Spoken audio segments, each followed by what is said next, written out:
What's up, everyone? Welcome to the Nickel City Rush Hour, where we talk all things Buffalo and then some. We got a lot to talk about. Football's back with our first preseason game yesterday against the Giants.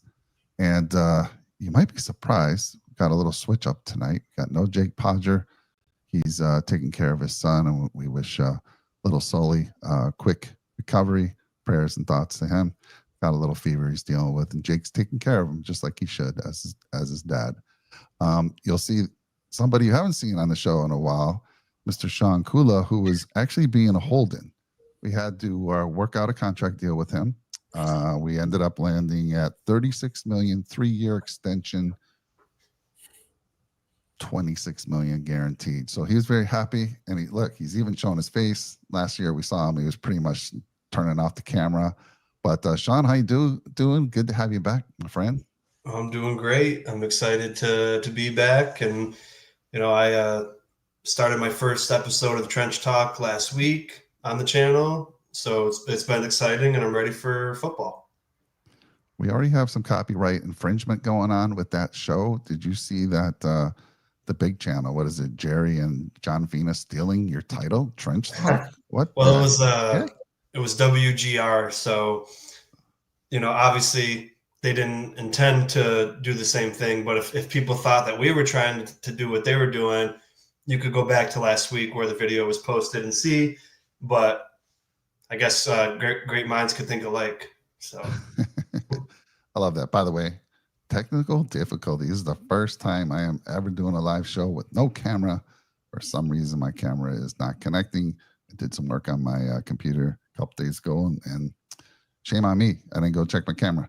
So joining us as usual as well. He's been with us for years, and he's been on our shows recently from the Go Bills podcast, Mr. Brett McDurphy. How you doing, sir?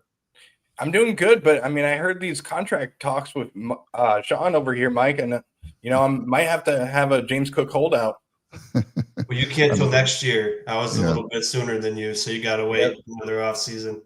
That's right. I've only been on the show for 2 years, so I'm going to wait until my 3rd year, and then I'll make sure that I, have a little bit of a hold in for part of training camp and most of OTAs and the draft coverage. We'll work out a contract and everything, Mike. Love it. Love it. So let me throw it to Sean. Sean, is preseason time, and the Bills lost this game, but, I hope that most people don't put a lot of stock in wins and losses during the preseason, because you shouldn't. Go back to 1990 when the Bills went to their first Super Bowl. They were 0-4 in preseason. So, Sean, what are you looking for? What should people be looking at in preseason games? A lot of it for the starters is just shaking off rust, and if your starting quarterback is in, like he wasn't for us, you get to see him with the new weapons like Josh Palmer and Elijah Moore. But we won't probably see that till maybe next week or the week after. And then for young guys or new additions to the team, how they work and how they're doing, and if they've been able to translate what they've done in camp to the game setting. And even if they don't the first game, you got 2 more games to do something to prove that you're worth to be on the team. So it's a lot of just people that might not make the team plan, and it's a lot of it's kind of boring in a sense, but it's also cool because some of these guys, even if they're not on your team, they can make another team based on what they've done in preseason. Yeah. What about you, Brett? By the way, if you guys are having, if I'm sounding different tonight, lower or louder, let me know. Guys were telling me I was sounding a little low. Could be more technical difficulties, but hopefully you're hearing me okay. I want to say hi to everyone in the channel real quick before I throw it to Brett. And Truck Reviewer, I need you to stay around for a few more minutes. I got a audio clip that you need to hear. And then Weston, good to see you as always. And you're going to want to hear this little clip as well. And then Chat the Chief back. Welcome back, my friend. Good to see you, sir. And then we got, let's see, who else we got tonight? John Roberts from Facebook over there joining us. Thank you, John. I know we went a little earlier than normal, but we had the opportunity, so we took advantage of it. So back to you, Brett. Brett, what are you looking for?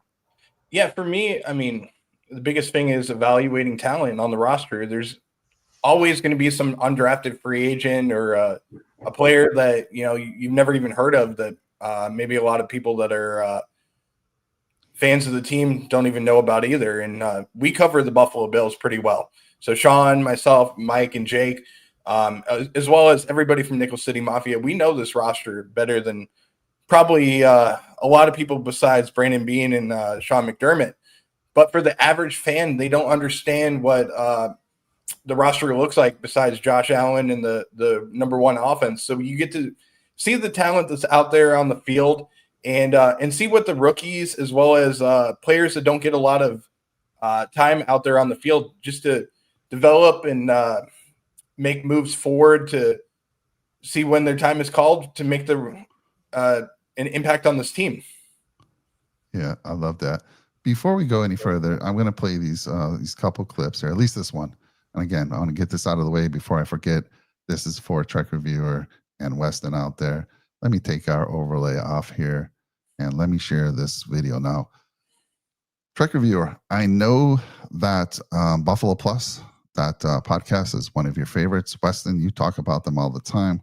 So let's hear what they had to say about my good friend, not my good friend, I wish he was, but one of my favorite players on the Bills, Cam Lewis. Let's see if this works.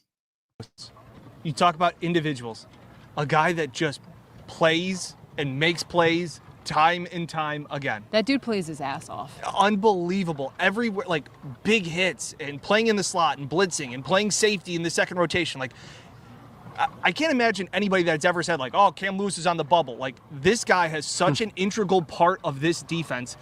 He's what they hope Jordan Hancock can become. That's what but like the fact that he fills in for Taryn, who luckily is okay and cleared concussion protocol. That was scary. That was a little scary. Yeah. You never like it when Sean comes all the way out there on the field and he goes in the tent. Yeah. But that he cleared concussion protocol. But like to see that, so going off of your Jordan Hancock, like great interception. I don't care who lined up off sides. It was the play that you made. I just think that Cam Lewis, again, can fill in and plug holes when the Bills defense needs to. I mean, there it is, guys. Come on now. If you don't believe me, at least believe these the ones you love. I mean, Weston's always talking about Buffalo Plus. So is Trek Reviewer. But there you go. You heard it from somebody else. Come on, guys. I'm on the Cam train now, though, after I heard that. So he says Trek Reviewer says Fates is the highly delusional. 100%. Well, what about Jenna? Jenna says he plays his beep off. I mean, his ass off. I'm going to say it because I'm proud of Cam Lewis. He does. And plays his butt off. Come on now. Let's go.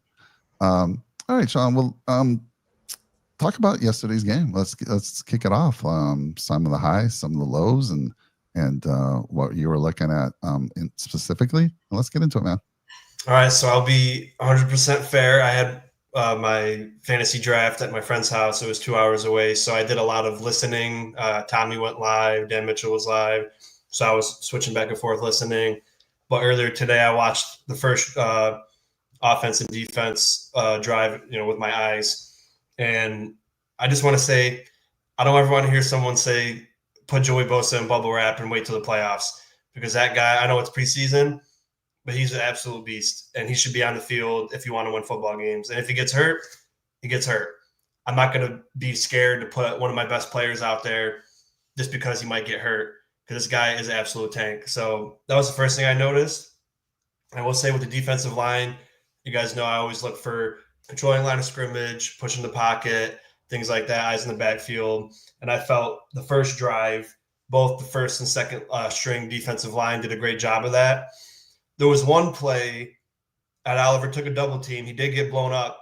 It driven back a couple of yards, but because he took that double team and was able to get blocked by both of the players, Joey Bosa was able to crash down after he beat a tight end that was trying to block him and make a tackle for maybe no gain. And I thought that was a great play. I really love seeing Oliver and Bosa on the same or right next to each other. There was one third down play where Bosa was playing next to Oliver, and they put Jones next to Rousseau. And I thought that was really interesting because your two best pass rushers, defensive tackle and edge rusher, were on the same side.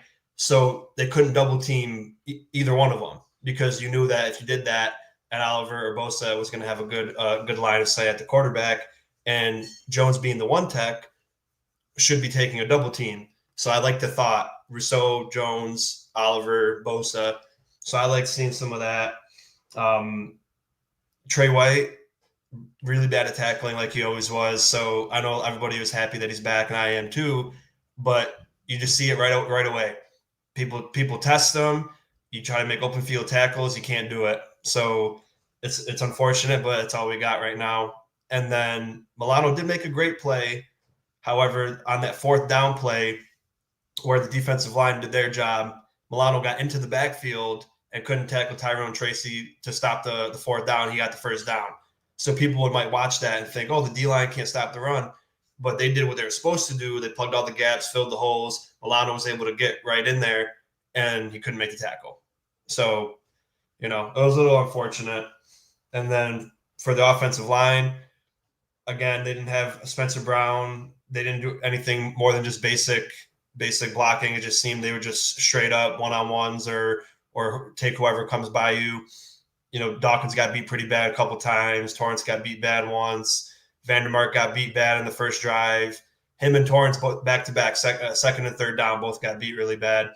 But again, it's the first game they played against a great defensive line. It's disappointing, and I always expect better from that elite offensive line. But I know that they'll make the corrections and move forward. And then lastly, I'll just say I think Laviska Shenault should make the team. I don't care if we got to keep 6 wide receivers, or I don't care if you got to cut Cam Lewis or another defensive back to keep him, because he not only is he super fast, he's big too. And when I watched his first return, it just seemed like he got to the 30 in a half a second. And it was like he wasn't even trying either, but even though he was, I'd love to see a guy like that have an impact on special teams, because we've had bad special teams the last couple of years. And that's really what I gathered in the first series for each offense and defense. I'm going to have to wash your mouth out with soap. You said cut Cam. I mean, let's It could be anybody. Stop. Anybody. There's a lot of other people you would cut before Cam Sure. To get that spot filled. I'm going to throw it to Brett here, but I have one other video. I want to get it out of the way. It's a clip. This is a guy I've been saying prior to the season should make the 53-man roster. Tyrell Shavers. Let me bring on this video here. This is just shows you anytime he's been on the field, he makes plays. And this one was a beautiful one. So let me bring this up real quick.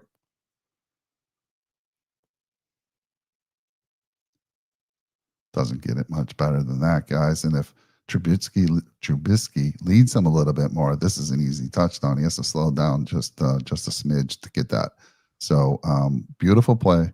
He continues to shine. I mean, I don't know what it is. Him and Mitch have great chemistry, because it was Mitch last year that I think threw him and he took off for a 65-yard touchdown in regular season.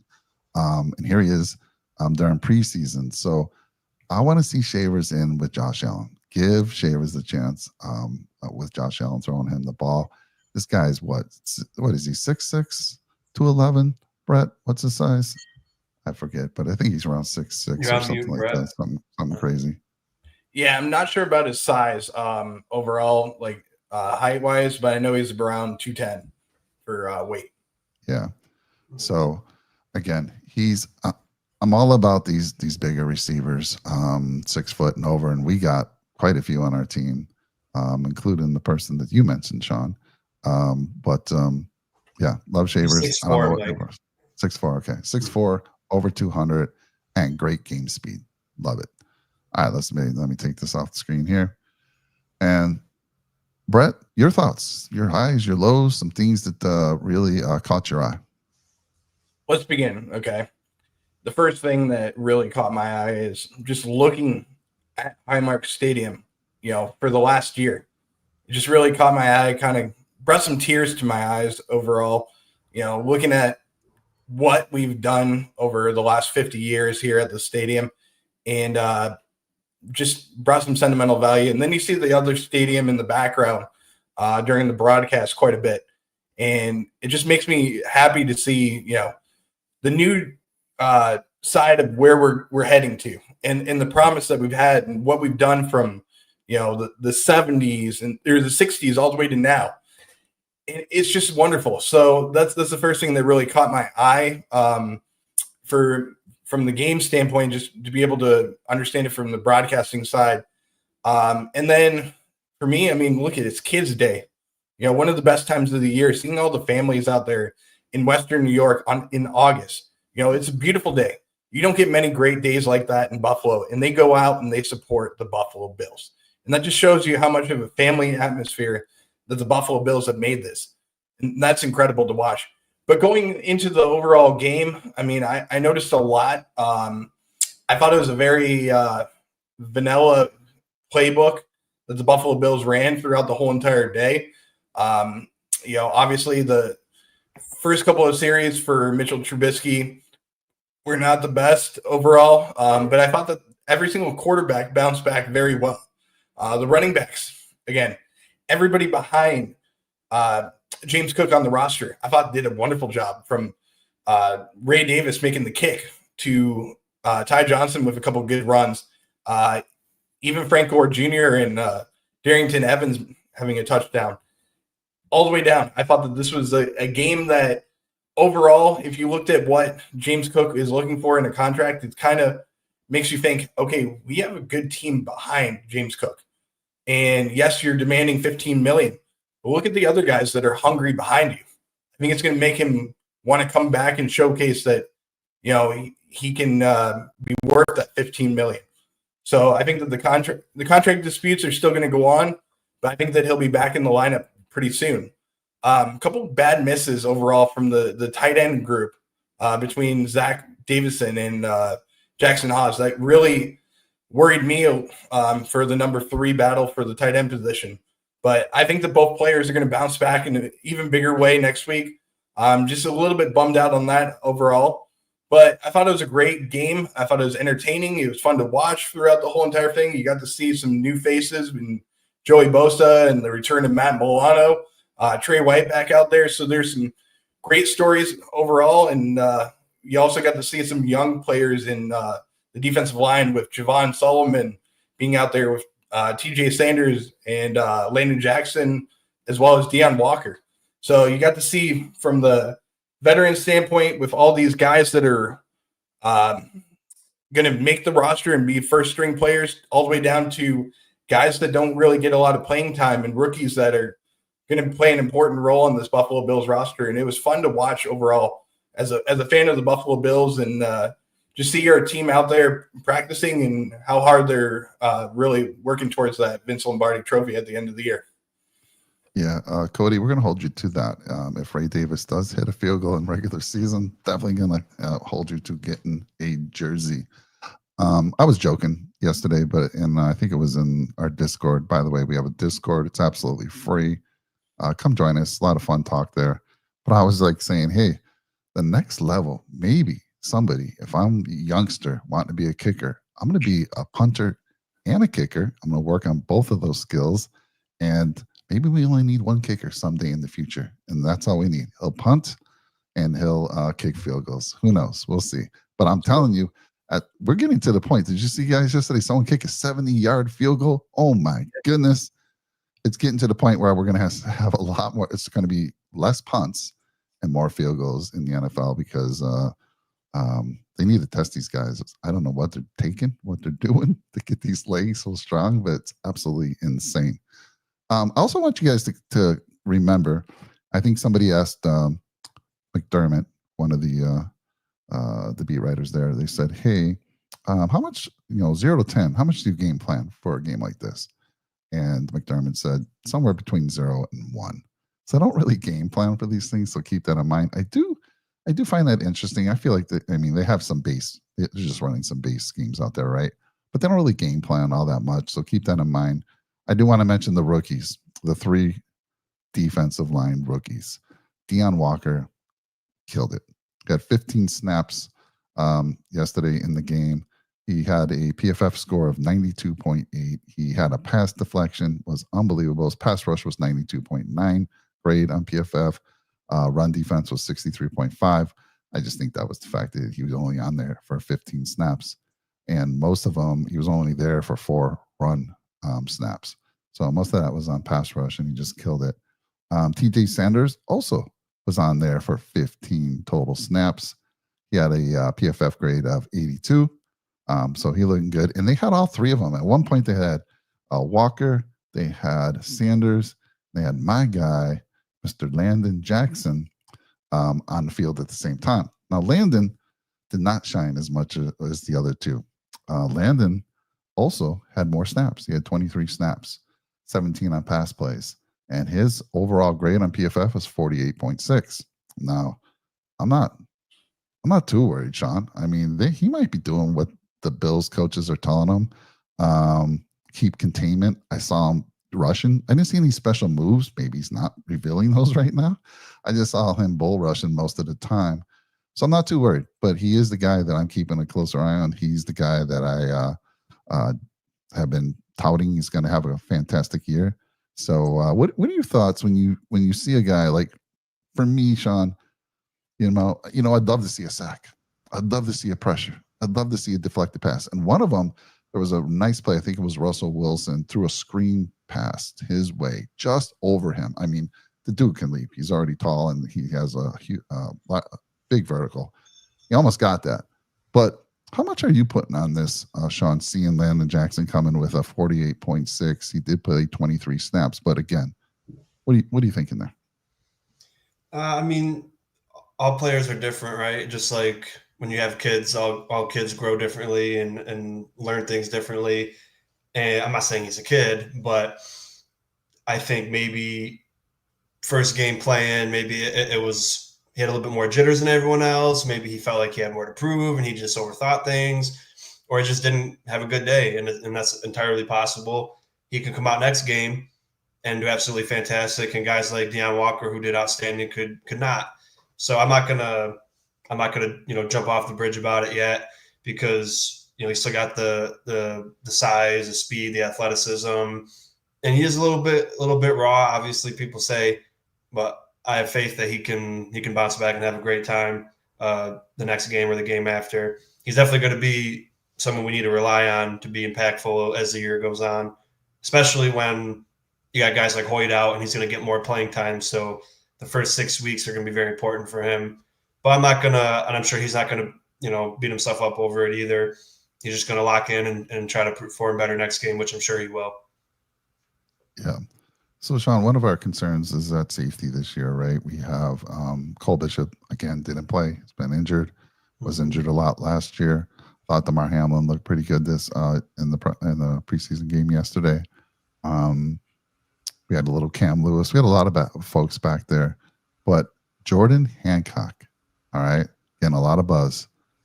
Kid had 48 snaps. They played him a lot. PFF gave him an 81.3. Unbelievable. He's getting a lot of praise from almost any podcast you watch. And, Brett, what's your thoughts there? I mean, that's a great thing to see, right? Because we might need, like, Taylor Rapp, injured, always injured, right? Cole Bishop, injured. It's going to be Hamlin and someone else back there a part of this year.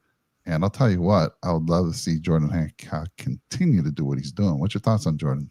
Yeah, Mike, for me, I mentioned it in the draft coverage when we were talking about the Buffalo Bills. And I said, one thing that concerns me every single year is the safety position. I felt like the depth that we have is not there.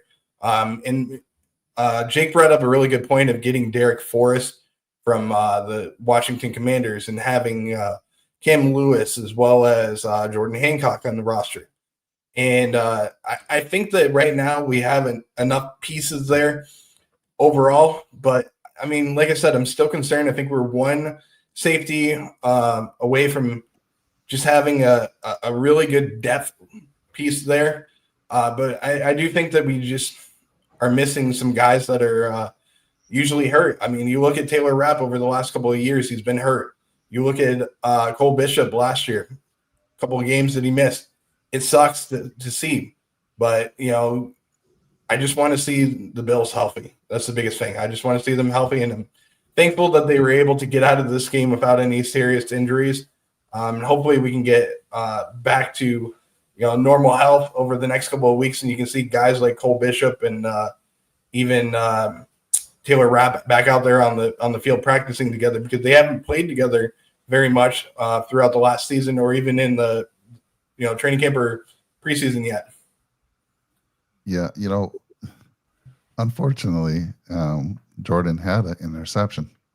It was called back because my guy Landon Jackson was lined up offside. LJ, you got to fix that. There's no excuse for lining up offside. And Sean will tell you that. Sean's already fuming. He might not have seen that yet, more than I've heard that, but you can see that when I'm telling him about this penalty. He lined up, didn't jump offside, Sean. He was lined up, and it took away the interception for Jordan Hancock. So, again, Jordan Hancock played 48 snaps. Let me just give you the top 10 guys who played most snaps yesterday's game. Dorian Strong played 56 snaps at cornerback. PFF gave him a pretty good grade, 69.2. Jordan, I already talked about, 48 snaps. Joe Andreessen, another one, getting a lot of press after yesterday's game. He looked good. I love what I saw from him. He started. He was there most of the first half, and I don't know if he played a little bit of the second, but he had 43 snaps. Edifon Olufosio, good to see him. This guy we drafted last year. He played 43 snaps. And Corey Couch, been hearing a lot about him in camp. He played 42 snaps. PFF wasn't as kind to him. He had a 50.3. Then we had Keonta Jenkins. He had 41 snaps. And Derek Forrest played 40 snaps. Dane Jackson, 33. I thought Dane played a pretty good game. I know he gave up that touchdown, but it was great coverage. It was just a great throw. You can have beautiful coverage all day and you're going to get beat sometimes.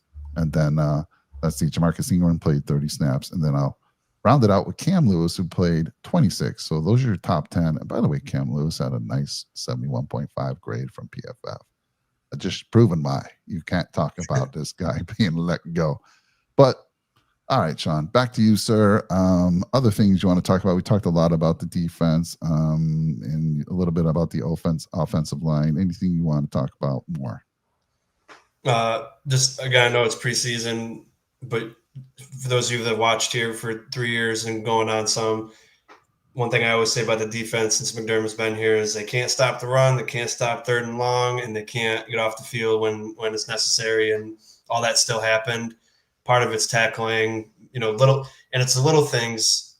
And I know people think you can fix that before the season starts, but it's year 8 now, and it's still never been fixed. And when it comes, look how we lost last year. It came down to a few inches on a tush push. It came down to Dalton Kincaid dropping a ball that was right in his hands. Just those little things is why we can't get to where we want to be. And it just seems like it's not, I don't know, I'm not in the locker room or the coaching staff, but I don't know why nothing has changed. That's why I always bring up the idea when people are doing live shows, how do you feel about moving on from Taron Johnson next year and switching to a 4-3? He's going to be 31 years old or 30 years old next year.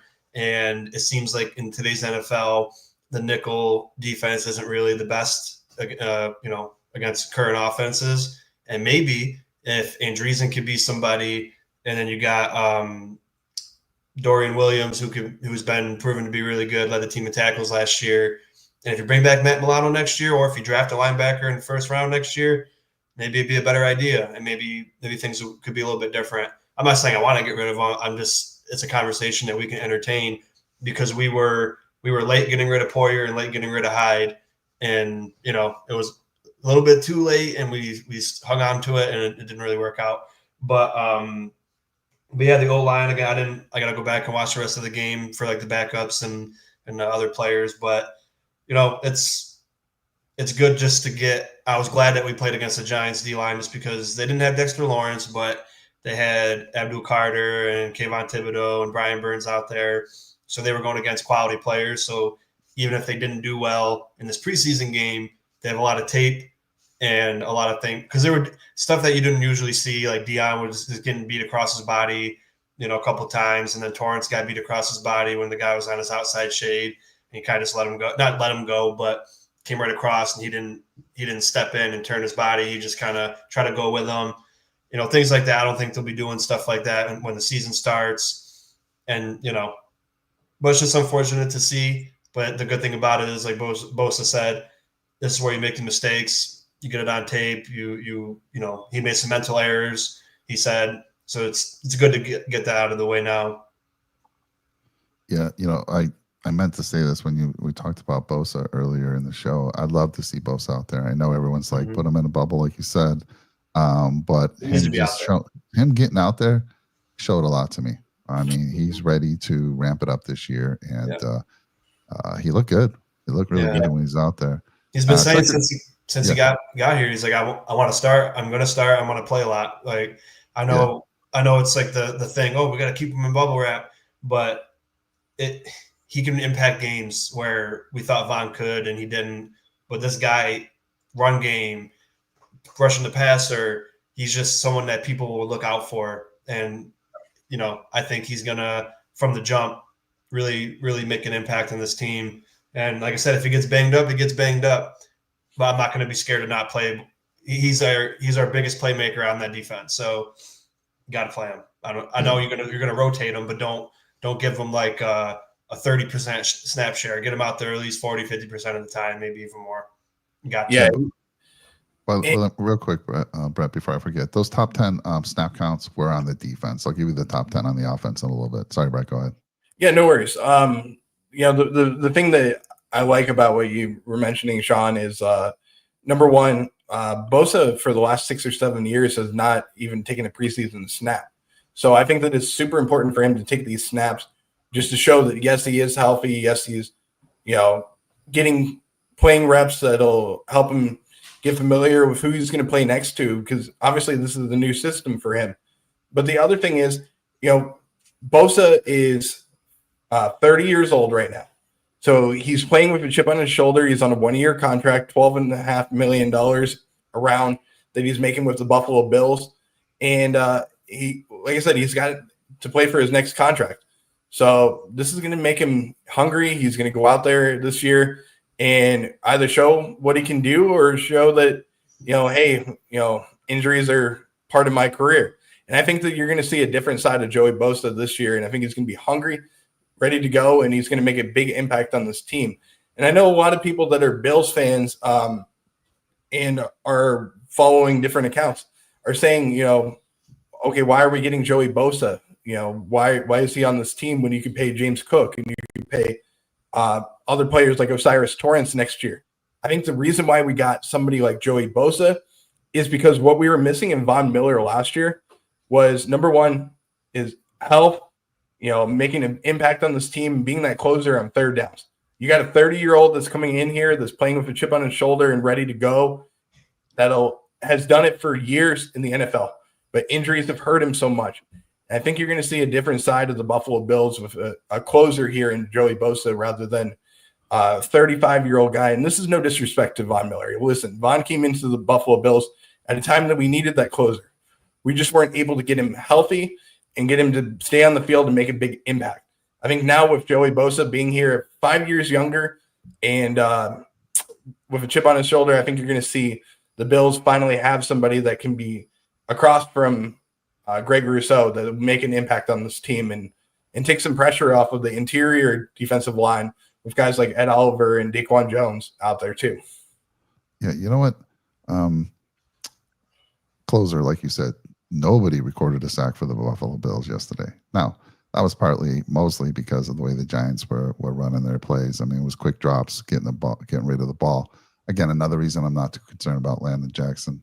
But Trucker Viewer puts me on the spot here. If I had to choose between one of these two players to make the team, Landon Jackson or Cam Lewis, unfortunately, I'm going to say Landon Jackson. He's younger. His athleticism's off the chart. His ceiling is much higher. Cam's already kind of hit his ceiling. And while he's extremely good, he's not a starter for us. He can be when we need him, but he's not earned a starting job. Landon Jackson, I expect big things in the future. So, LJ, I'm going to have to say in that question. Now we got the Patriots 12 coming in saying, hey, 0-1. So the Bills are at the bottom of the division this year. Now, Patriots 12, listen. If you're banking on your preseason wins, losses, there's a problem there. I expect sometimes we might get lucky and win a game, but if we're winning all our preseason games, we're doing something wrong. We're not giving these youngsters a chance to kind of get some important reps. They're not getting a chance to go against, camp's one thing, but now you're going against another team. So you're kind of holding back in camp. You're not holding back against another team. So they need to see those reps, and there's guys fighting for positions, fighting to start on this team, make the 53-man roster.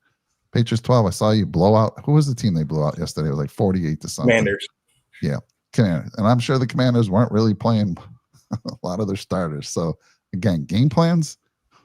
You guys, I feel like you want to win. You want to, you had some rough years. You want to get that winning, just that winning chemistry going on. And sometimes teams do that. They will try to win most of their preseason games just to kind of go into the season knowing that, hey, we can win. We showed in preseason. But anyhow, Patriots 12. Don't get too excited, but it was an impressive win yesterday. All right. Let's see. Let me just give top 10 in the offensive snaps, and then we'll throw it back to you guys. So coming in number 1 with 43 snaps yesterday. Well, actually, there were 2 with 43 snaps, and that was Chase Lunt, play tackle. Richard Garage, play tackle, 43 snaps.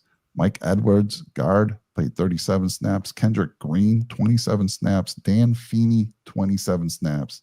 Jalen Virgil, 25 snaps. Frank Gore, 22. And Frank Gore was definitely a highlight in yesterday's game, just doing everything, running, catching.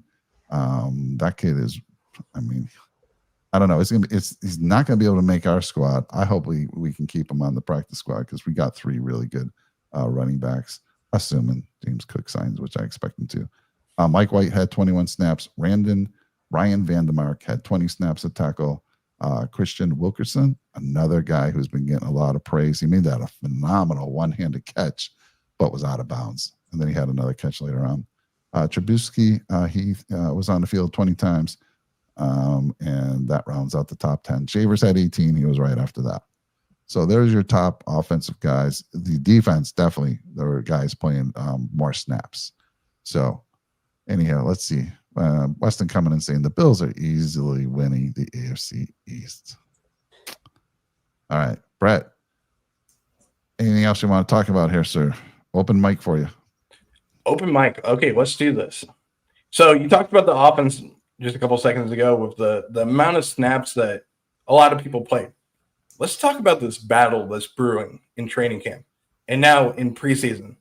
You got Mitchell Trubisky, the number 2 cornerback for the Buffalo Bills. Who's going to back up Josh Allen? You got Trubisky, you got Mike White. And I think this is an interesting battle because you got one guy that's been in the league. He was a first-round pick with the Chicago Bears, and Trubisky, kind of known as a check-down player. And at times, I kind of felt like he didn't push the ball down the field during this preseason game. And that kind of concerns me a little bit as a fan. I want to see what you can do, and you make plays by finding people when they're not open. Let's use some anticipation and see the Bills quarterbacks hit those throws and lead guys on the field. I don't think that Trubisky did a good job of that.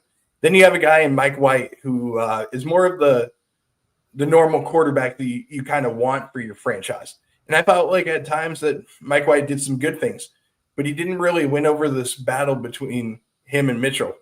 There were some good throws that he made. The one to Laviska Shenault, I thought was a fantastic throw for a back shoulder throw where you can get it to only where the wide receiver can make a play. That's an incredible throw. And there's a couple of other ones that I really liked.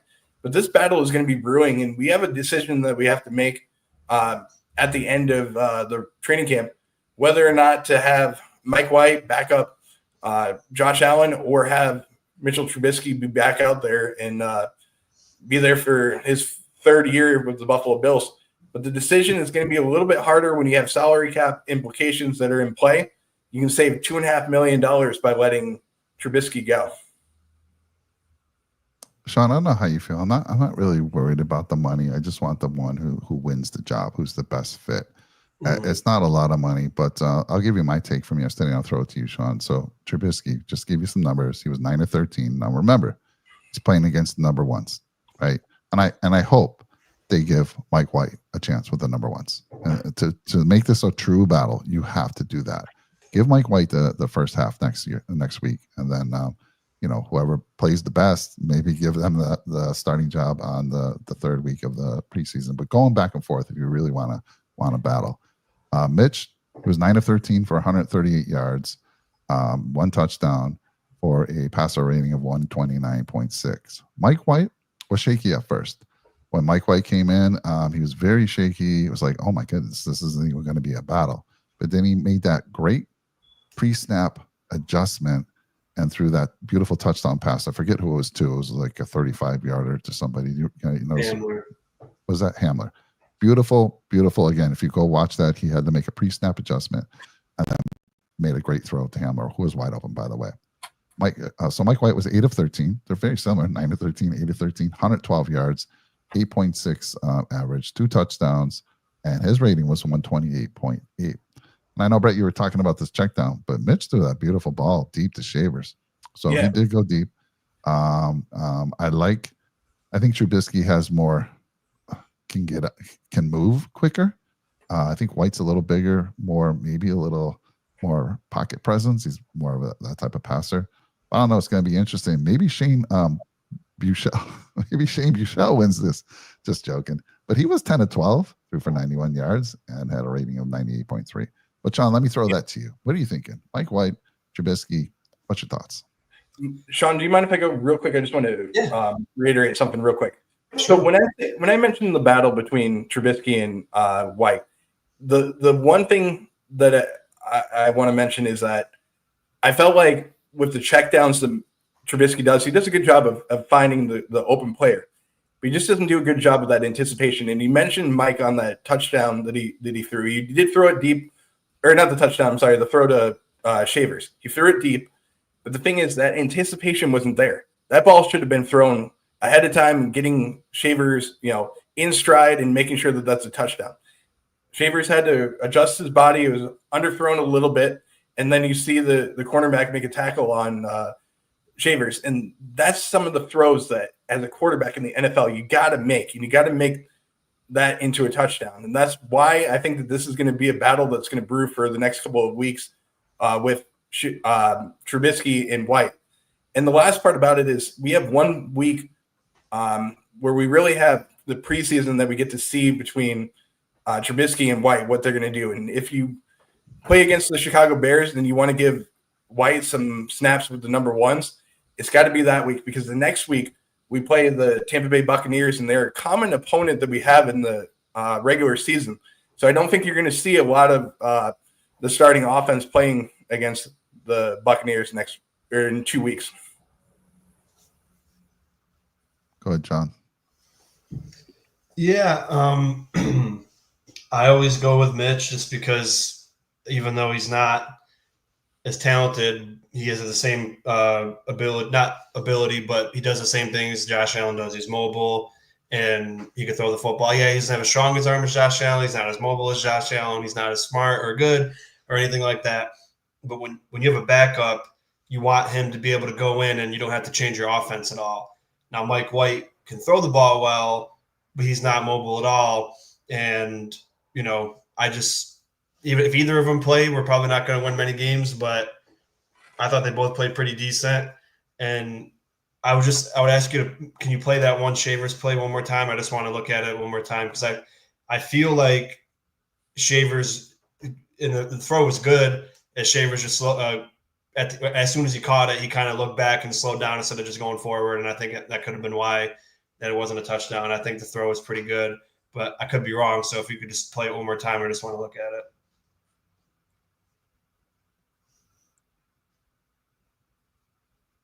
Look, he looked back a little bit, and I feel like he still had about 4 yards of just. Can you back up just a little bit where it showed how far away he was from the guy? Try to pause it when it gets a little bit closer. Yeah, he stepped into the throw. He had about 4 yards of separation. It doesn't seem like he's slowing down. You see, he looks at it. He's catching it.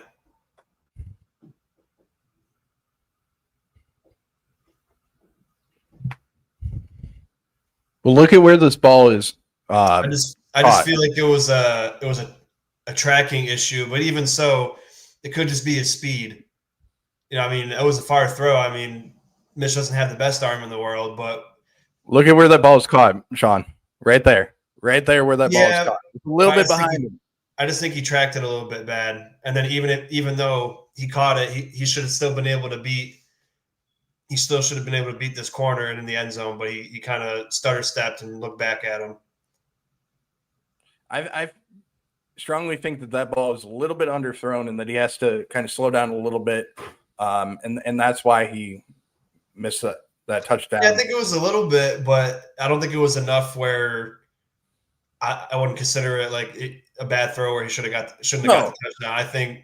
I still think it was on Shavers because he wasn't catching it and going right away. He caught it, kind of turned around a little bit, which stops your speed because you're stopping and looking around, and then you try to like move a little bit to get by him. If you just caught it a little bit behind him and kept running forward, the guy would have had to dive at his ankle, I think, and maybe he would have missed it. But a guy, to be fair to Mitch too, we don't really throw downfield. We don't really have an air raid offense anymore ever since Brady came in the picture. So now if we had a Dable offense and we were throwing the ball 45 times a game and Allen's throwing deep to Davis and Diggs all the time, then maybe it'd be like, yeah, get Mike White in there. But, it'd be rare if I'm interested to see how many times Josh Allen's thrown the ball farther than 20 yards downfield the last 2 years, just because Brady wants to be efficient. And not that Allen can't throw downfield, but that's just what the offense turned into. But yeah, a little bit underthrown, but I still think if he was a little bit faster, maybe, I don't know. But it was still a good play. I think it's more of a timing issue, to be honest with you. I think too. So look, if a guy's wide open and you see a guy's wide open, you want to at least make the completion. How many times have you seen a quarterback overthrow a guy who is so wide open, right? So, and you're like, man, in that situation, you're like, I'd much rather him just hit him. Get it to him, and then what happens. So that was a great play. I do think, remember, Shavers is a big dude, long strides. So if he has to slow down at all or make an adjustment, those long legs, going to take a while to get back up to full speed again. But he had 5-6 yards at one point.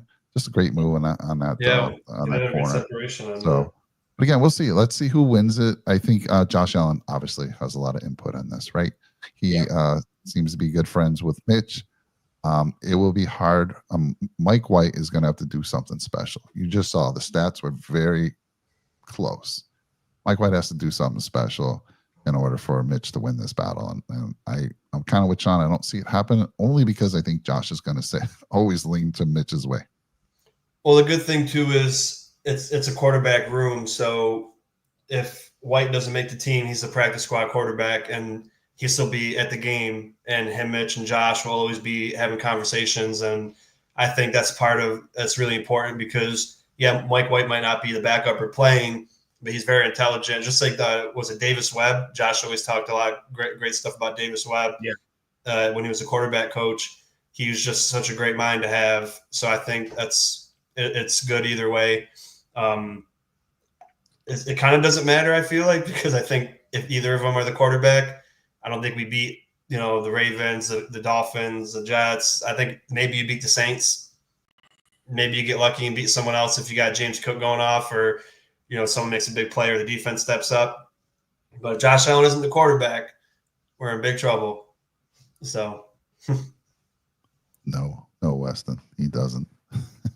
I think he means, do you think he makes it like – Not the 53-man roster, but maybe the practice squad. Maybe just makes it in the NFL in general. I think he's talking about just the practice squad. Does he make it, on the Bills roster? I'm sure he'll get back to it depends because we only have a certain amount of practice squad roster spots. I definitely won't make the 53. No. But yeah, he might become. I don't think anyone's going to want to scoop him up. So if we have another spot that we don't have for anyone else, I'm sure we'll bring him back to the room. But I don't know. It's unfortunate because it's like you see some of these teams with great backups and you're like, oh, you feel a little bit comfortable.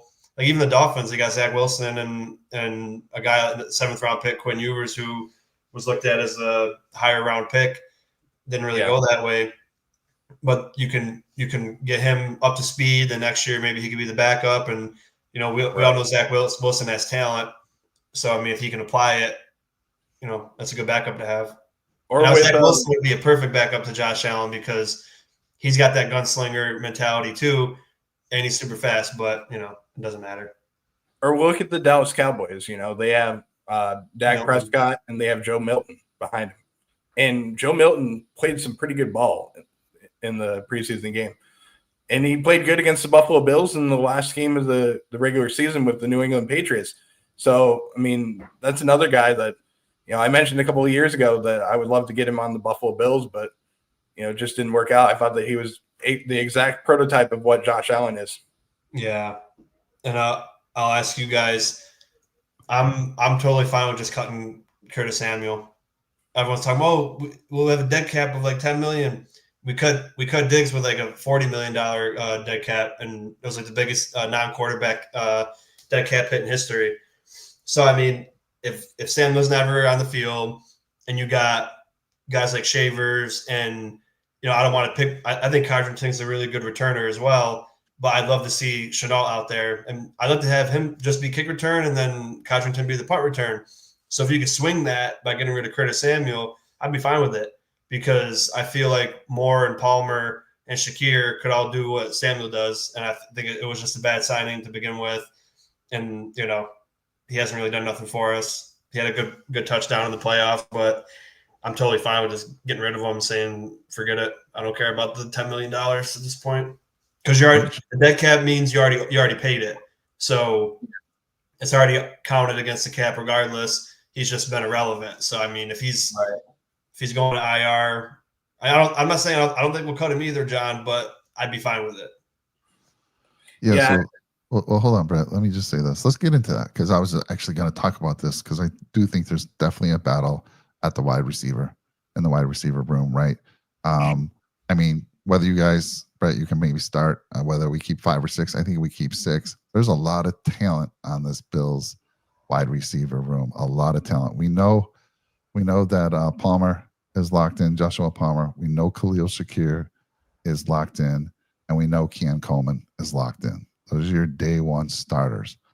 Beyond that, guys, I mean, I don't know. I mean, if it was me, I'm like Shavers. I love Shavers. I'm going down the list here, by the way. We got Shavers, Hamler, Kelly, I can't even say his name, Akaraya, Deion Kane. We got Christian Wilkerson, who showed up really good.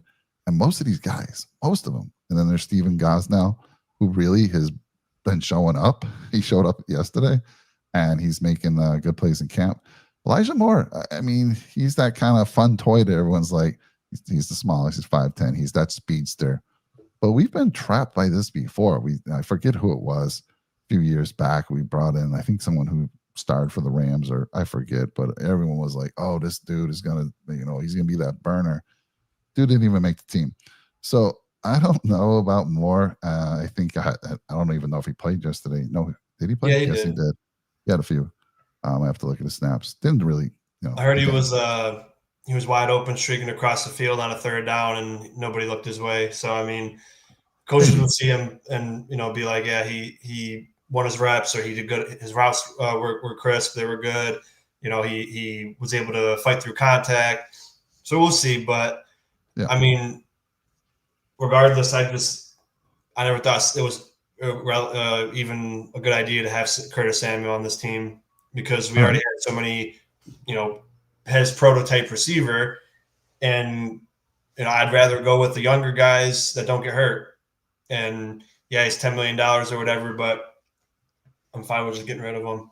That's just my opinion. I don't think they will either, and it's going to be a shame, because I would hope that the coaches could see guys like Shavers, who continuously year after year battle, have great attributes about them, and he'll be on the practice squad more than likely. But I don't know. It's just Samuel just bothers me, and I think it'd be a better idea to have a speedy playmaker. As John said, he's super fast, like Shavers. Possibly be that 5th or 6th guy, and then Chenault will just be that kick returner, because we know special teams is very important, field position's important, and it's been bad for a couple of years. So I'd be fine with keeping 6. I know we usually keep 5, unfortunately, but was it Coleman, Palmer, Shakir, obviously, and if they keep Samuel, and it's just unfortunate, because then if they keep 5, then you got the big battle for one. And I'd like to see Elijah Moore actually work with Josh Allen and see him in a game. But I don't know. We might not be able to see that. They might cut him. Right. So let's just imagine it is 6. All right. You've already named off your top 3. Give me those other 3 if we do go 6. You want to go first, Brett, or Go first, Sean. what I would prefer or what I think they're going to do? And I'm going to share my screen just so you can see this list of receivers. I know you know them off the top of your head, but let me bring them up here real quick. Let's see. We'll share this one, and we'll bring this up right here. All right. Pull it up. There you go. Here's your choices, gentlemen. And look at the height on these guys and the speed. They have speed on some of them, but there you go. Who's going first? Sean, who's your 6? Yeah. Well, you got Shakir, obviously. You got Palmer, obviously. You got Coleman, obviously. And again, is it what I prefer or what I think is going to happen if it was 6? I mean, little of both. What you would prefer? So if it was what I prefer, it'd be those 3. It'd be Shavers. It would be definitely Chenault, just because I love him in the return game, and then Elijah Moore. I like that. I mean, look at Chenault's size, 226 too, and we saw him on those kickoff returns. Love it.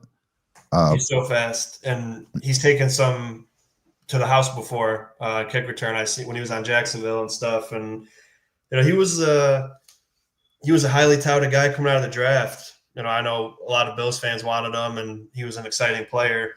And Elijah Moore, another early round pick, and I would be excited to have a guy like him.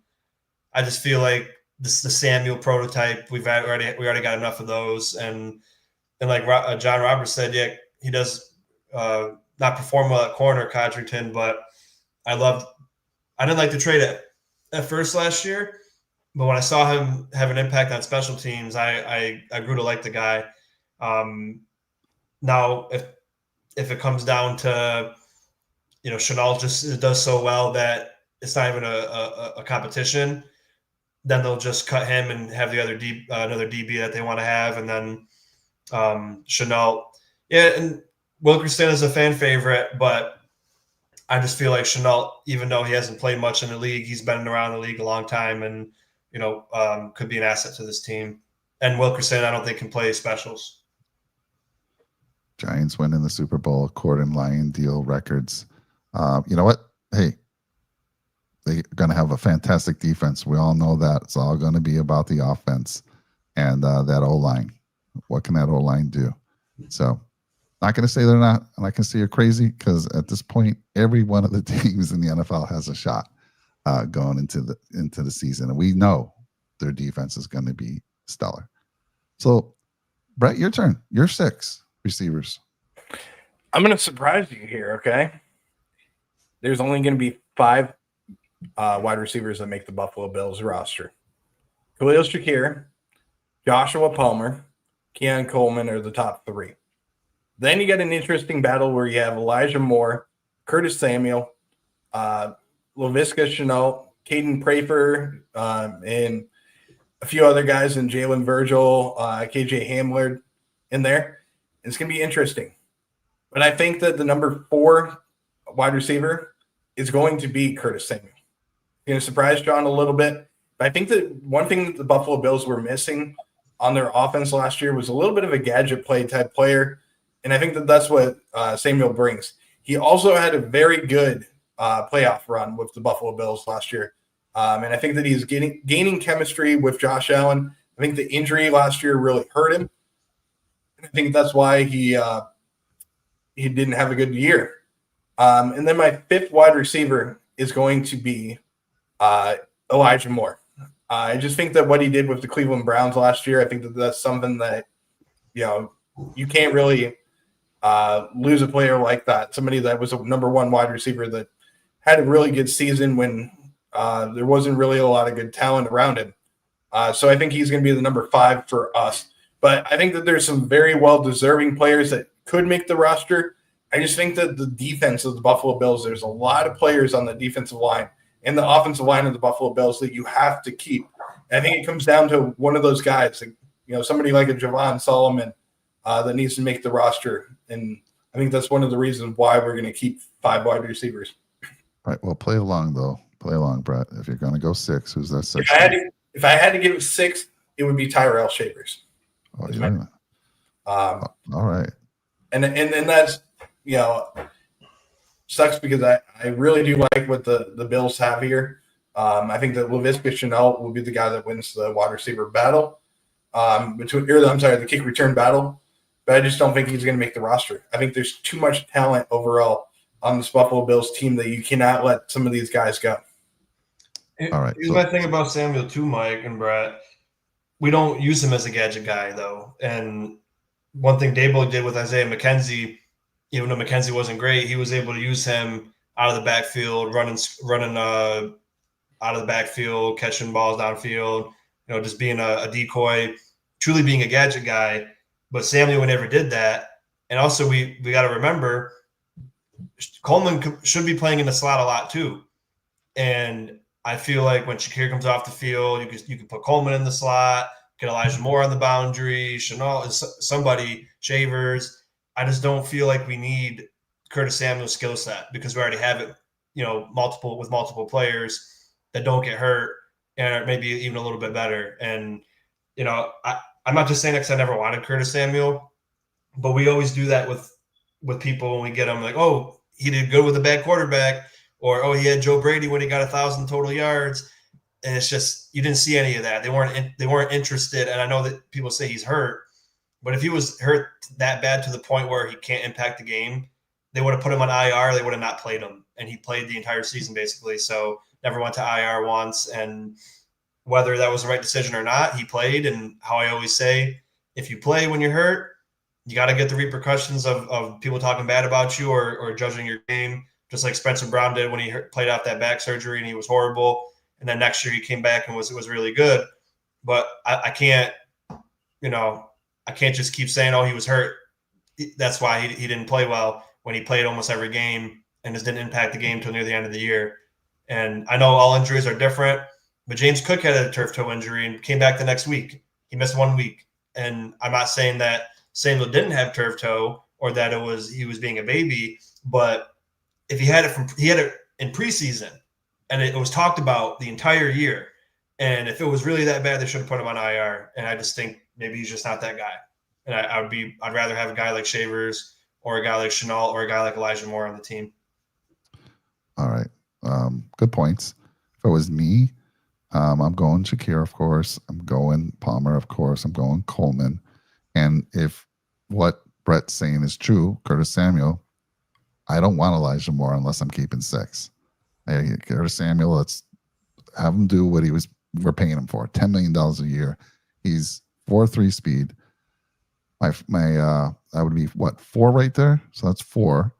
I'm going to go with Shavers, of course. I've been saying this even before the season started. Shavers should make the team. He continues to show up. He's been playing specials as well. I think he makes it just for that. And if I'm going 6, then maybe I go Elijah Moore, but I would be tempted. I would be really tempted. And again, I don't know who's really showing up on special teams at this point, but I'd be really tempted to go with one of these bigger receivers, Wilkerson's, even Gosnell, who, Sean, what's this whole story about you gave him the name of Goat Now? How did that come out? And Goat Now. So I love what this kid's doing, but talk to me about how that little thing developed. Well, it was one of the Dan Mitchell days when he was talking, and then we were all just joking around, and then he made a big play, and I was like, "Oh, that's Goat Now." And then everyone, I don't want to try to act like I'm the cool guy or anything, but I could have sworn I said it first, and then it was just a big thing. Everybody loved it, and those preseason camp darlings, we were just all joking around about it. But guys like Goat Now and Wilkerson, nobody knows about them but Buffalo Bills fans. So that you could cut them and say, "Hey, Kansas City Chiefs, this guy's a great receiver. You should take him," and they probably won't. So those guys could get back to even like Deion Kane too. All those guys could get back. KJ Hamler could probably come back, and like John says, more than likely, probably Shavers would be a guy that someone might poach, just because he's been doing it for years now. Now, guys like I mentioned, Gosnell and Wilkerson, no one's going to want those guys, not because they're not talented, but because they're still haven't done anything or proven that they could be a good player in this league yet against number one talent or number one defense. So I don't know. It's a good point, Sean. It's a good point. Yeah, we got to remember too. We always do it too. Even last year, we're like, oh, we're not going to get Frank Gore Jr. back. We're not going to get so and so back, and we got every single one of our guys back that we thought we wouldn't get because nobody really knows about them. Because other teams, they have their own roster guys that they want to keep. So we might see our guys and think, oh, we can't get Frank Gore Jr. back, but no one else is really looking for Frank Gore Jr. because they got a Frank Gore Jr. on their team and they want to keep. So it's I know it's nerve-wracking, but I think a lot of the guys that we worried about getting poached probably wouldn't. And if they did, it happens, and it's good for them because they got an opportunity on a different team to be on a 53-man roster, not a practice squad. But honestly, I'm surprised no one brought up Chenault out of U2. I think he's such a big playmaker on special teams, and it could be such a big difference. And whether he's not going to play much as a receiver, but I would just reserve that, especially if you're not going to keep Codrington.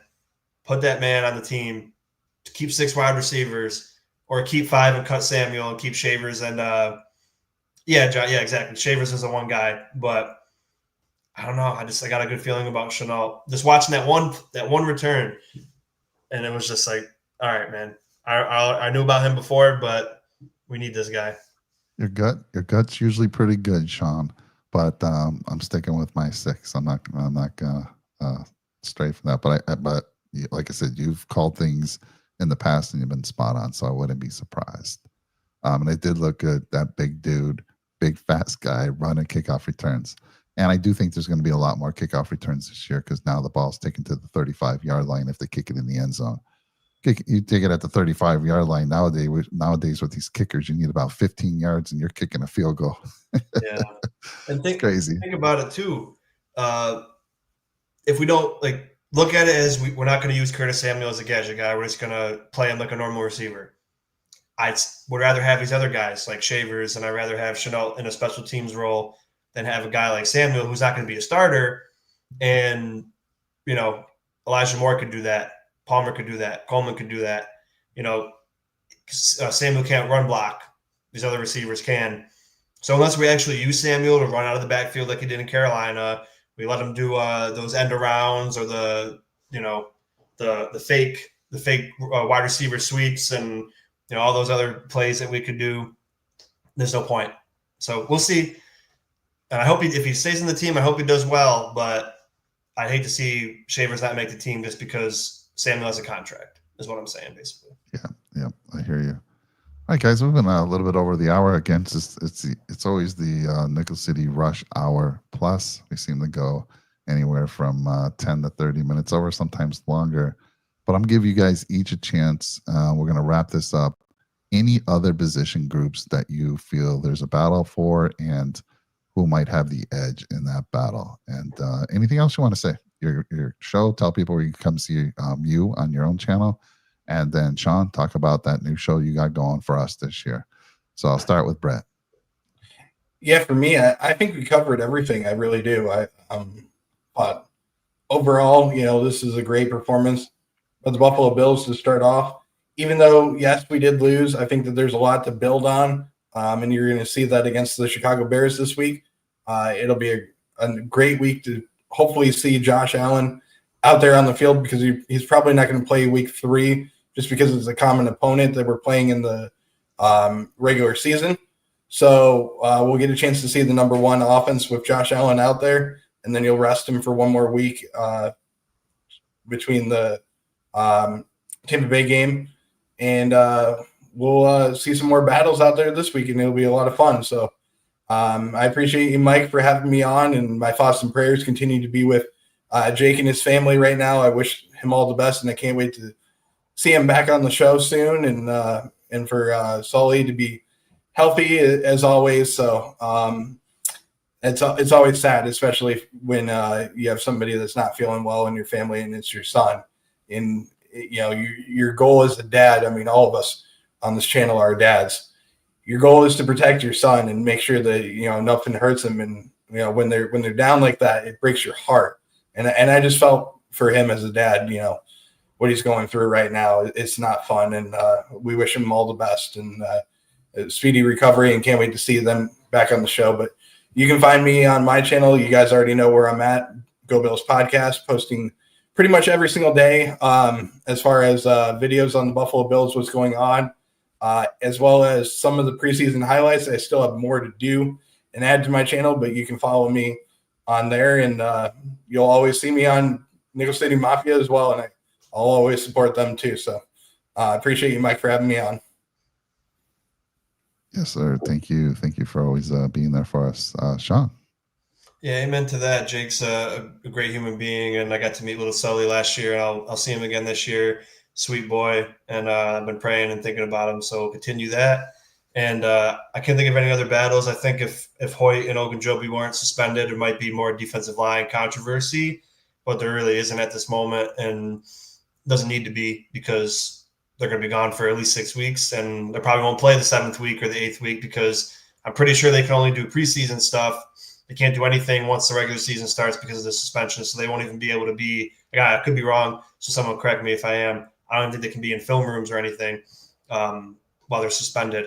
So they'll have another ramp-up period they might need to have. But, yeah, so I didn't shut down my channel, but I stepped away for now. I mean, maybe later in the year I'll put out some shorts and things, but I'm taking my offensive and defensive line thoughts and ideas and opinions to Nickel City Mafia once a week. We're obviously, me and Brett are going to do the pregame shows going forward after preseason. But Trench Talk will be once a week. I had put out a video about Ed Oliver and what he's done since he's been a rookie. Due to the fact people were maybe saying he wasn't good enough, or he can only be good because of Daquan Jones or whoever. So that video kind of just explains the role of a D tackle, what Ed Oliver has done, and where I think he lands overall. And then I'll put out an offensive line. I'll even do defensive line, because it's not just offensive line show anymore. Expectations and goals for the next this coming year. And that'll be maybe this week. And then after that, it'll be every week after the All-22 comes out. I will be doing the offensive line stats, things like that, film. I'll be doing the film on my own and then talking about it, because I know some people don't like film. Same thing with defensive linemen. We'll have slides, all their statistics, their stats, PFF grades, things that I thought they did really well, things I thought that weren't too well, things they can improve on. That'll be for every player on the defensive line that plays, and all the offensive linemen, including Alec Anderson when he comes back as being the 6th man. So thanks, John. So after 4 weeks, they can practice. So they'll be able to come back for at least a couple of weeks before they get off suspension. But so that's all I got, and appreciate you guys. I'm glad to be back. Hopefully, it'll be an awesome season. Yeah, thanks for joining us tonight, Sean. Again, good that we wrapped up that contract. My bank is a little empty right now, but it was well worth it. Thank you. I do want to say thanks again for everyone out in the chat. It was good to see all of you as always. John Robert joins us on Facebook. Again, for all of you out there, if you can help this channel, we're at 1,929 subs. We've been wanting to get to 2,000 for some time now. So if you can smash that like button for us, drop a nickel and a subscribe, share. Even on Facebook, if you're watching us on Facebook, if you can one day make your way over to YouTube for just a minute and hit that sub button, it helps us a lot. But again, we got a lot of traction on the Nickel City Mafia Facebook page. I mean, we blew up. I remember for months we were struggling to get to 100, because you have to have at least 100 followers to be able to stream to it. Now we're over 450. We're almost at 500. So we're killing it. We appreciate you all there on Facebook. So please continue to share and like and all that good stuff. Brett, did you have something to say? You're on mute, by the way. I know you have a Facebook presence as well. Yeah, Sean, I'm sorry, Mike. I wanted to say this. You talk about the Facebook presence, and it starts with guys like John Robert. he's been a fan of not only Nickel City Mafia, but my channel since the very beginning. And what he does by taking the videos and sending them and sharing them and everything, it's incredible. So I want to commend fans of our channel, just like John Robert and Trek Reviewer, Weston that's in here messaging us. All these people that are on here, we do appreciate you guys. You're not forgotten when we don't talk about you guys when we're bantering back and forth with each other. We do think about you guys, and we appreciate each and every comment that we have on Nickel City Mafia, and not only that channel, but my channel too. Yep. Totally agree there, Brett. Chad the Chief coming back with the super chat. Appreciate you, Chad. He says, looking forward to the season. I hope KC to make 4 consecutive Super Bowls. That's one thing the Bills have. That's all we have left. That's all we have left, Chad. If they take that away from us, it'll be sad, but it's going to be, I've been thinking about that, believe it or not. I know we're trying to be the first team to win 3 in a row last year. But then after that year, I'm like, oh my goodness, they can take away that thing that we have, which is 4 straight Super Bowls. Yeah, we lost them all. Even if they did, Mike, they would be second, and we would still be. Yeah, right. So anyhow, it is going to be fun. And Chad, thank you so much for coming back. Nice, and it's good to see you. I hope everything is well with you. All right, I think that does it. So let's wrap it up. Again, thanks everyone for joining us. We'll be back next week, Sunday. Same bat channel, same bat time. Probably back to our normal time. I don't know. You guys let me know. Do you like the show to start earlier, like we did today? Or do you like it later at night? Let me know. I greatly appreciate it because we're trying to figure that out. All right. All right, everyone. Go Bills. Stay safe.